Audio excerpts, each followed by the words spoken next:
toutes et à tous, chères téléspectatrices et téléspectateurs de Mandarin TV. Merci de me retrouver encore une fois pour cette nouvelle émission de chronique gastronomique de la Table d'Ogre. Aujourd'hui, nous allons nous promener dans l'est de la France, dans la belle ville de Nancy. Et nous commencerons par la maison dans le parc, qui était à l'époque de ma visite le seul restaurant étoilé Michelin de Nancy, sous la direction de la chef Françoise Mutel. Et ce fut sans aucun doute la meilleure étape de mes multiples arrêts dans cette bonne ville. Aujourd'hui, je ne vous parlerai que de 3 restaurants, mais vous pourrez retrouver la totalité de mes articles sur mon blog La Table d'Ogre. C'est les classiques, toutes de noir vêtues et donnant sur un beau parc aux arbres centenaires. C'est donc ce parc qui donne logiquement son nom à la maison. Le service est assez jeune et compétent. Même si ma prise de commande fut un petit peu lente. On m'avait, je pense, un peu oublié, seul que j'étais près de ma fenêtre. La vue étant belle, le temps langoureux, cela n'était pas trop grave. Crabe émietté de près. Crabe émietté et courgette. L'entrée est une assiette de tourteaux émiettés, surmontée de larges et fines tranches de courge, accompagnée d'une émulsion d'orange à l'huile d'amande. En plus d'être généreux en quantité, l'ensemble est gustativement très harmonieux, tout en douceur et avec la suffisante pointe d'acidité de l'agrume. Petit détail technique, les morceaux de courge sont présentés comme une brunoise, alors que c'est une macédoine. Mais c'est vrai que cette dernière appellation, macédoine, a une réputation un peu négative, issue de nos cantines scolaires, alors qu'avec la première, brunoise, ça fait un petit peu plus joli. Mais malgré tout, une découpe reste une découpe. Filet Angus bleu, de près l'assiette de filet Angus. Ensuite, nous avons le faux filet d'Angus qui nous renvoie à la bataille des viandes en longue maturation. Nous sommes sur du 6 semaines pour cette bête. Un de mes amis bouchers, mais de la vieille école, trouve à ces viandes un goût de cadavre. De mon côté, j'avoue avoir un faible pour une belle côte de bœuf à longue maturation, simplement marquée en cuisson et ensuite cuite à basse température. Nous n'évoquerons pas les soucis de HACCP à laisser quelques heures une pièce de viande entre 44 et 48 degrés parce que nous aimons vivre dangereusement pour les bonnes choses. Quelques tagliatelles de pommes de terre fond de légumes, le jus de viande est très bon. Brioche moelle truffe. Brioche moelle truffe à la maison dans le parc. L'intérêt, en fait, compte réside surtout dans la petite brioche surmontée d'un beurre de moelle et de pelure de truffe passée à la microplane. Même si le gain en gras ferait hurler tout diététicien, une épaisseur plus importante de moelle équilibrerait mieux l'ensemble. Dessert marron cassis à la maison dans le parc. C'est aussi l'équilibre qui manque un petit peu au dessert. Les éléments en eux-mêmes sont irréprochables, d'une très grande qualité et c'est de la belle ouvrage, comme on dit. Je comprends parfaitement la volonté de contrebalancer la douceur et le côté un petit peu pâteux du marron avec l'acidité du sorbet cassis. Celui-ci, défaut de sa qualité, est à mon avis trop puissant et domine le dessert. Addition de 112 € pour une personne, cela peut sembler un petit peu cher, mais à noter que c'était avec une coupe de champagne Paul Roger à 19 € prise en apéritif. Après le meilleur, le pire, avec une institution nancéenne, la brasserie L'Excelsior. Et être une institution ne signifie pas d'avoir le droit de se reposer sur ses lauriers. Si l'Excelsior a eu ses grandes heures, ce n'est aujourd'hui plus que l'ombre d'un lieu de restauration. C'en est même honteux, après plus d'un siècle de service, de ne plus savoir faire une assiette convenable. C'était Noël quand je suis passé à l'Excelsior. Donc qu'est-ce que je fais? Je vous délaye du blabla sur le cadre classé, monument historique, le mobilier provenant de chez Majorel, les verrières de Gruber. Pour parfaire votre culture générale, vous avez leur site internet, très complet. Et dans ce cas-là, je vous obligerai à subir les nombreuses fautes d'orthographe, les mots oubliés et diverses horreurs syntaxiques qui le parsèment. En arriver à ce stade de nullité au début du XXe siècle pour un site internet, ce n'est pas avoir compris grand-chose à l'avenir. La carte est cependant bien vendeuse, donc on pourrait y croire. L'Excelsior, pied de porc sans intérêt et frites en V. Mais le simple aspect du pied de porc est désastreux. On sent d'avance qu'il est desséché et que la peau ressemblera plus à de la corne qu'à un pied. Et le pire est qu'il est à peine chaud. Était-ce un retour de service du midi pas consommé? Savez-vous pourquoi vous trouvez de plus en plus ces drôles de frites longues mais en forme de V? Ce n'est pas uniquement parce que ça change et que c'est marrant.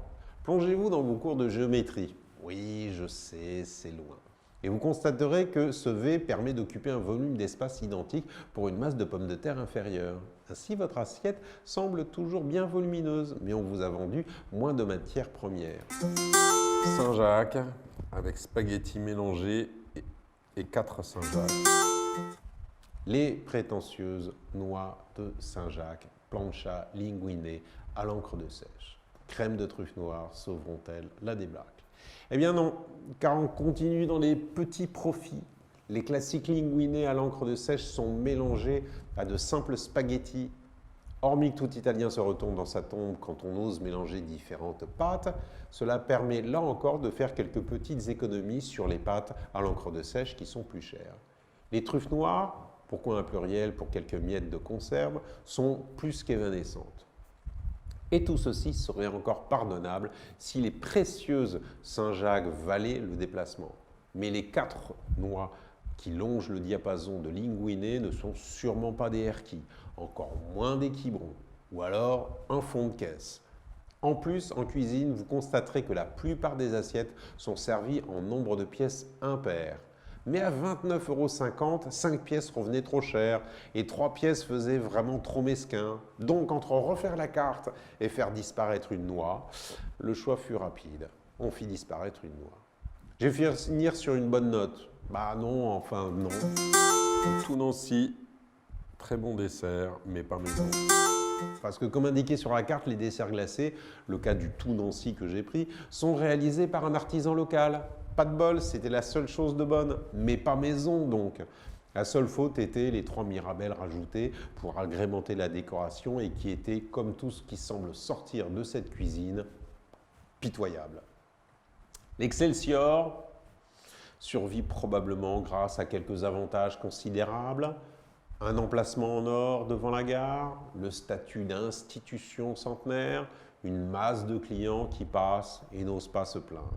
Je ne peux rien faire sur les 2 premiers points.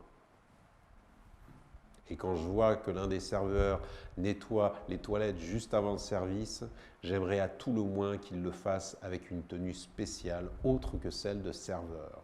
Quand on a une brasserie de cette taille, on emploie une société spécialisée pour ce genre de tâches. Addition de 80,10 € pour 2, c'était de toute façon trop cher. Et nous concluons notre tournée à Nancy avec le restaurant qui fut un certain temps numéro 1 sur TripAdvisor. En effet, ce site étant souvent assez contesté, j'aime bien prendre le numéro 1 dans une ville et y manger sans me poser de questions sur ce que je vais pouvoir en espérer. Les résultats sont parfois étonnants. Cela commence par un nom à coucher dehors, à la table du bon roi Stanislas. Son fonds de commerce est de vous proposer une cuisine basée sur les recettes originales du XVIIIe siècle et d'inspiration polonaise, roi Stanislas oblige. Ainsi le baba au rhum inventé par Nicolas Storer, les bouchées à la reine ou les madeleines. L'associé qui dirige la salle est un excellent vendeur qui connaît très bien sa carte et vous fait un descriptif trop technique de chaque plat. On ne sait pas si on en aura pour son argent, mais on est impressionné. Qu'en est-il du résultat? Pour résumer, on dira que même si on mange honnêtement, il n'y a pas de quoi se relever la nuit. Les bouchées à la reine sont pour le moins rustiques, même si roboratives.